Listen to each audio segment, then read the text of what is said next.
20-14. I got the win. Full disclosure from last week. I got the victory. I finally beat Bobby in the week. I was 10-6. He was 9-7. So he's still up on me for the season, but I at least got a week on him. Yeah, you did. You had a very, very good week. You were bullying me. You bullied me all last season. You bullied me in the playoffs. Week 1, you bullied me, and I finally answered back. You did. So we'll see if I can get 2 in a row, God forbid. Huh. But because my football team can't even win 1 game. That's a whole other story. But Bucks, Panthers, Bucks 20, Panthers 14. The big takeaway here is that Cam Newton can't run the ball anymore, apparently. On 4th and 1, they called this crazy reverse play to Christian McCaffrey that gets stuffed. Tampa Bay wins down at the goal line. There's not much more needs to be said about that. Very ugly football game. Bucks 1-1, Panthers 0-2. It's full panic moving to Carolina. Cam Newton most likely not playing, and Kyle Allen, not Will Grier, will be taking the start for Carolina if that's what it comes to. Yeah, that's very concerning to me, especially they were extremely high on Will Grier too.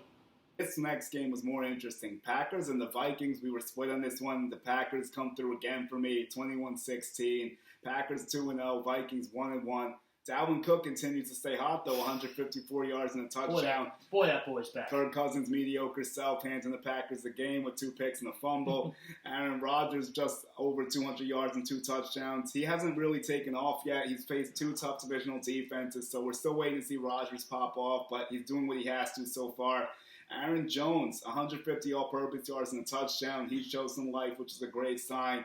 So Packers get a big divisional win. They're looking like a strong team in the NFC. What are your takeaways? I think that the Packers defense is completely transformed. I think I said it last week. This pass rush got so much better, and this secondary got a lot better too.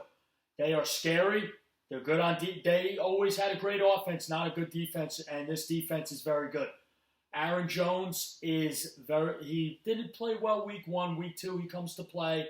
I can report today that LaFleur said, and for fantasy owners, you're not going to like this, he wants to split carries between Aaron Jones and Jamal Williams. What's up with this Jamal Williams crap? Oh my God, he's not even that good. Just give the ball to Aaron Jones. How many times we got to go through this whole song and dance with the Packers? Come on. It's very annoying. I was very, very frustrated and when I saw this. And he just did that too. What more does he have to do? He just got you 150 yards and a touchdown. Why are we giving carries to Jamal Williams? I just don't get it. I don't understand it. It doesn't make any sense. But all right, whatever. Enough with that. I'm sick of it. I will say this: the Vikings, Kirk Cousins, $84 million guaranteed over 3 years. The Vikings are getting robbed. He's a thief. I'm sorry, okay? That's what Kirk Cousins is doing. He is stealing from the Minnesota Vikings. You're not going anywhere with this guy. He's not going to win any big games. No, he's not. And he turns the ball over too much. And with these weapons, you should be the Vikings should be averaging 30-plus points a game with all these weapons they have. You got Dalvin Cook, who's back to normal, who looks great, by the way.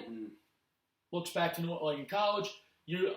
Thielen, you got Diggs, you got Kyle Rudolph, you got all these guys, and you can't put it together. I don't understand what the issue is. What is the problem? And Kirk Cousins just can't play what? I just don't understand. He's just so mediocre. This is why. I'm really happy we didn't get it. We said this a million times. That's what I was going to say. The Jets dodged a major bullet not getting him. The goddamn Jets. Yeah. So with that, I think the Vikings really got to think about this next time they go looking for a quarterback. Kirk Cousins was definitely not worth that money. He's not going to win you big games. He's a turnover machine. He's had some flashes in the past, but I'm sorry, from what we've seen, Julian, and we've watched a lot of him, he's subpar at best. There's no more excuses for Cousins. No, the excuses are out. The Vikings are one of the best teams in the league besides him, honestly. The offense is set. The weapons are top 5 probably. If you look at the wide receivers, running back group, and tight end, it's arguably top 5 in the NFL. Agreed. So I don't see any excuse for Kirk Cousins anymore. It's not like he has a bad defense either. So he's got to wake up. I don't know. It's pretty clear at this point. But I think now.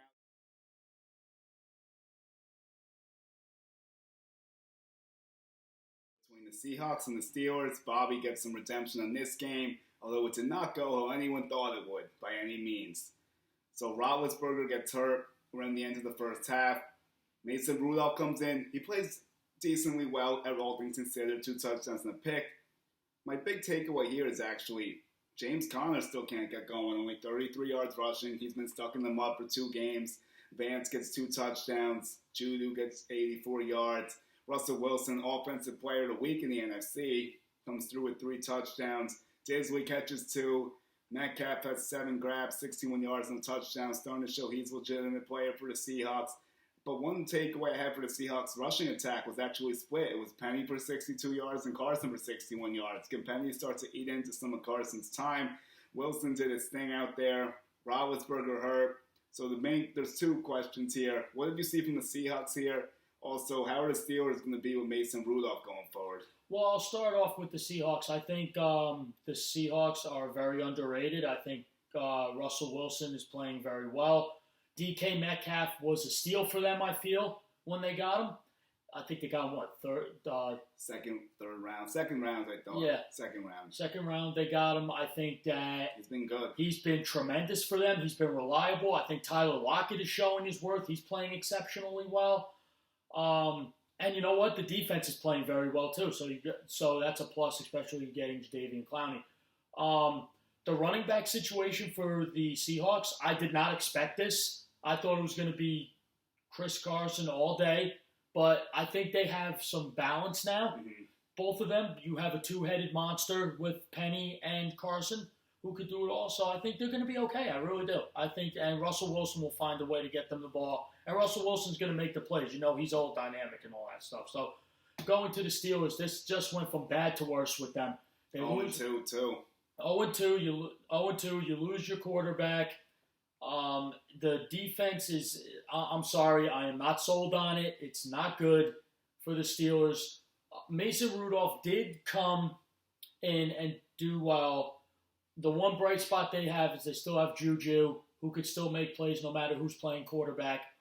I do agree that James Conner is stuck in the mud. That's a good saying. I like that. He's not getting going, and that's a bit of a concern in the running game. That's a huge concern. Last year, he was a huge part of their success. But right now, they're in a bit of a pickle. They got to hope that Mason Rudolph comes to play and he could get them going. Because right now, it looks like they are looking at a top 5 pick, in my opinion. Whoa, that's some hot take. And they just traded for Minkah Fitzpatrick, too. Oh, so yes, I find they did, that interesting. So that pick wouldn't even be theirs if they end up getting it. I think the Minkah trade makes sense because they need help defensively, but it's going to be very questionable if this team fizzles out and ends up being a top 10 pick or even, God forbid, top 5. I don't think it's going to be top 5, but I could see it being top 10, like top half of the week. I don't think this is a playoff team by any means. Absolutely not. Before this happened, they were in trouble.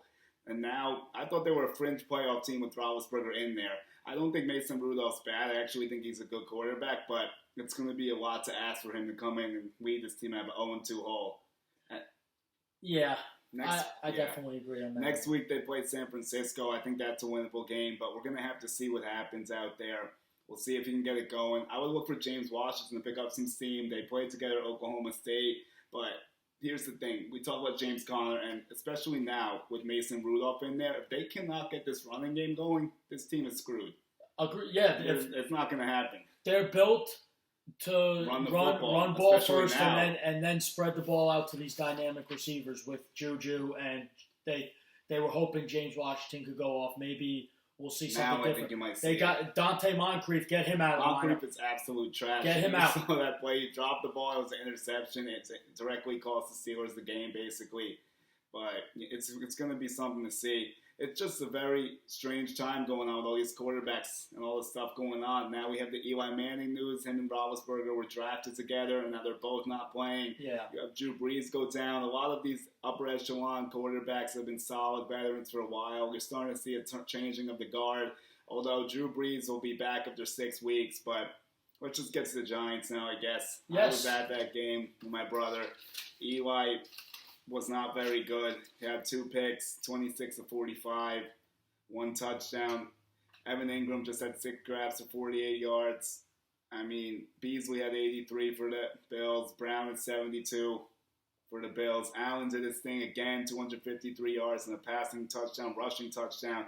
Barkley did his thing, 135 all-purpose yards and a touchdown. He's the one consistent thing the Giants have to lean on, but unfortunately it hasn't been enough. What are your takeaways from this game? Do you think this is a game that directly led to Eli getting benched? So what do you think happens out there? With this game, what I saw is that the Bills' defense clamped down on these extremely inexperienced receivers. Even though Benny Fowler did have 5 catches for 51 yards, he was helping him out a lot. Eli, I feel bad for him because he had no one to throw to. Evan Ingram, 6 catches for 48 yards, but I think he had a drop or two. He seems to drop a pass every game he's in. One thing I will say is the 2 interceptions, did not help Eli, but he also made a lot of questionable throws. One was in the red zone too, when they had a chance to get points. Yep, exactly. And I definitely think this game was a turning point for Pat Shurmur, where he said, you know what, I think I need the kid to make some plays because Eli wasn't making enough plays. But Josh, I want to talk about that. Josh Allen, he's really starting to play well. He really is. I've seen it up close the last 2 weeks. Yep, 19 for 30, like you said, 253, a touchdown. He had a rushing touchdown on 7 carries, 21 yards. Frank Gore, wow. Yeah. The ageless one. My dad was saying this too, watching the game. He goes, this guy's 100 years old. When's he's going to retire? It was funny. He had 19 carries, 68 yards, and a touchdown, 2 catches, 15 yards. I'm going to say this right now. Frank Gore had a great game, but start Devin Singletary. How many times does it keep this going? I'm tired of talking about this. Singletary and Aaron Jones. 6 carries, 57 yards, and a score. Stop it. Come on. 6 carries. Almost 10 yards a carry. I don't understand what more I need to see. What's up? I agree 100% about this. One thing I will tell you about this. I hope they don't do it, though, because I don't want the Bills to be good, so give them the ball less.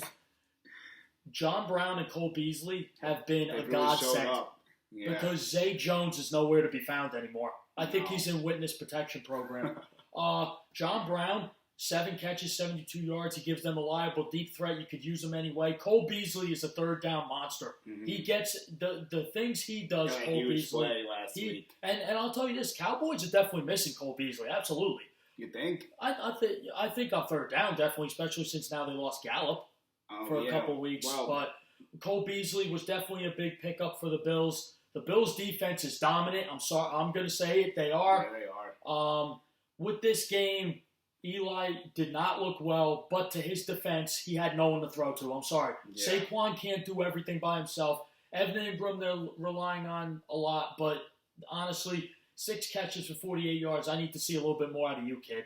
Yeah, I agree. Ingram just needs to do more, and he has all the chance in the world now. He's literally the wide receiver 1 at this point. Yes. So he needs to start playing like, and he hasn't at all. And so once again, Bills 28, Giants 14. Bobby gets that pick right. I had picked the Giants to win. So we see Roethlisberger down, Eli down, and now we might as well get to the third one. That's the Rams and the Saints. And this game took a complete 180, 360, whatever you want to call it. As soon as Drew Brees left the game, this game became very boring. It was going to be box office, but it ended up being garbage.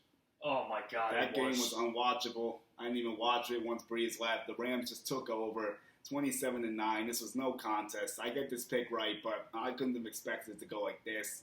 Brees gets injured in the first, like we say. Bridgewater was okay, but didn't really do enough. 17-20, 165. Kamara, 60 yards. Thomas, 89. The story was Jared Goff waking up a little bit, 283 and a touchdown. Gurley had 63 yards and a touch. But here's the main takeaway. Cooper Kupp is back for the Rams. 9 grabs, 120 yards and a touchdown. He did well. So I think that's a big takeaway from this game. Yeah, Cooper Kupp coming off that ACL surgery showed that he's back to form. He's a threat. He makes all these moves. Did you see that one catch he had where he had everyone on skates? It was amazing watching him. And the Rams are definitely really happy to have him back. With this game, when you lose Drew Brees, that's a huge loss, big time. And the one thing, with him out, this gives Saints fans perspective what the future holds, because they feel that Teddy Bridgewater is their guy. So now with 6 weeks, because he's estimated to be out 6 to 8 weeks, Sean Payton said today that they're not putting him on IR. they are going to keep him on the roster, and they want to bring him back in 6 weeks, see how he feels. So that's a plus for Saints fans. But this game was disgusting to watch. I wasn't impressed. It was the game of the week. When Drew Brees left the game, it really lost the feel, in my opinion. I wasn't interested. Not at all. And after Drew Brees left, I knew the Rams were going to win. I lost this one. I really thought the Saints were going to come out here firing. It wouldn't be stopped. It didn't get. Right when Brees left, I thought to myself, I was just like, yeah, this is not a Saints day. But going forward, I think the Rams took a step in the right direction. That Donald was hurt. He came back. They said he's okay. Getting Cooper Kupp back to this offense was a huge plus. Gurley is starting to get back to form. So going forward, I think it's going up for the Rams. For the Saints, it's a work in progress. You got to see what Teddy Bridgewater is going to bring you every game. He could extend the plays, but he's got a tall order. Replacing Drew Brees is going to be a huge task.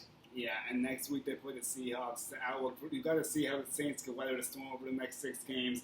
If they could go 2-4, 3-3, they can still salvage their season. If it's 1-5, or they won't lose every game, but if it's like 1-5 or complete disaster, then things can be out of control by the time Drew Brees gets back. It could be too late potentially. So it's going to be up to Bridgewater to weather the storm. I think he's capable. We'll see what happens. Out of the 3 teams that lost the quarterbacks, well, Eli got benched and get lost, but the Saints are the least worrisome out of all of them, obviously. Yeah, absolutely. They have the best overall team besides the quarterback position.